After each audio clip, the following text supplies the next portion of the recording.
आपको मालूम है हमारे केंद्रीय विद्यालय संगठन को 60 वर्ष हो गए हैं। 1962 में 62 में केंद्र सरकार ने केंद्रीय विद्यालय संगठन के प्रस्ताव को स्वीकार किया था और 1963-64 के जो सत्र था, सेशन था, उससे केंद्रीय विद्यालयों की शुरुआत हुई। तो 1963 में हमारे विद्यालय खुलने शुरू हुए। शुरू में सबसे पहले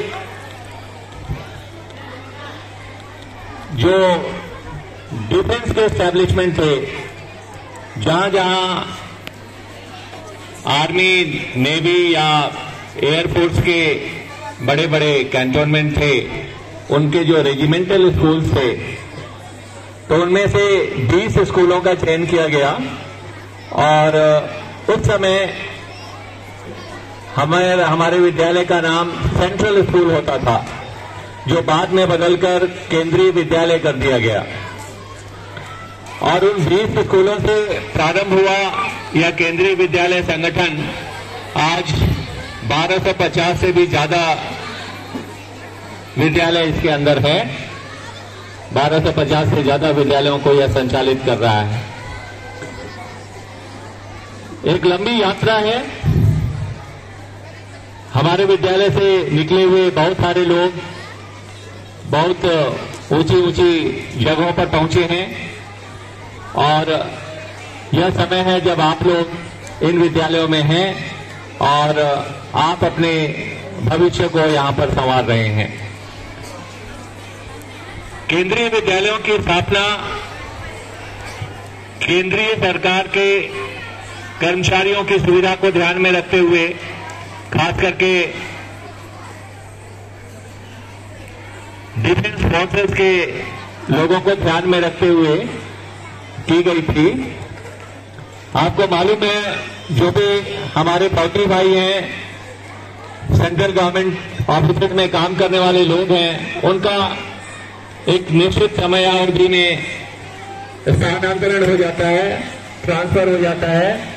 और जब वो नई जगह पर जाते थे तो उन्हें अपने बच्चों को एडमिशन दिलाने में बहुत परेशानी होती थी, क्योंकि पिछले स्कूल से किसी और सिलेबस को पढ़ा हुआ बच्चा नई जगह पर किसी और सिलेबस को पढ़ना उसके लिए मुश्किल था, वो पढ़ने को मजबूर हो जाता था। तो इसलिए केंद्रीय विद्यालय की स्थापना हुई। अब यह सुविधा आप लोगों को प्राप्त है कि आपके माता पिता का अगर कहीं स्थानांतरण हो भी गया तो आप जहां भी जाएंगे वहां पर आपको एक केंद्रीय विद्यालय अवश्य मिलेगा, जहां सेम सिलेबस की पढ़ाई होगी और लगभग पढ़ाए गए पाठों की संख्या भी लगभग बराबर होगी। आप बच्चों के भविष्य को देखते हुए ये बहुत ही अच्छा और सार्थक प्रयास इस समय शुरू किया गया, जो कि आज पूरे भारत में फैलकर फल फूल रहा है। इस संगठन और यहाँ के विद्यालयों का महत्व इसी से नापा जाता है कि यहाँ के जो विद्यार्थी हैं उनका प्रदर्शन कैसा रहा, उनके अंदर कितने अच्छे संस्कार आए। मुझे उम्मीद है कि हम सब मिलकर केंद्रीय विद्यालय के इस मिशन को सफल बनाएंगे और यहाँ पर अच्छी तरह से अपनी पढ़ाई लिखाई करके अच्छे संस्कार लेकर के अपने भावी जीवन में बहुत बहुत उन्नति करेंगे। आप सबको इस 60वें केंद्रीय विद्यालय संगठन के 60वें स्थापना दिवस पर बहुत बहुत बधाइयां और ढेर सारी शुभकामनाएं। धन्यवाद।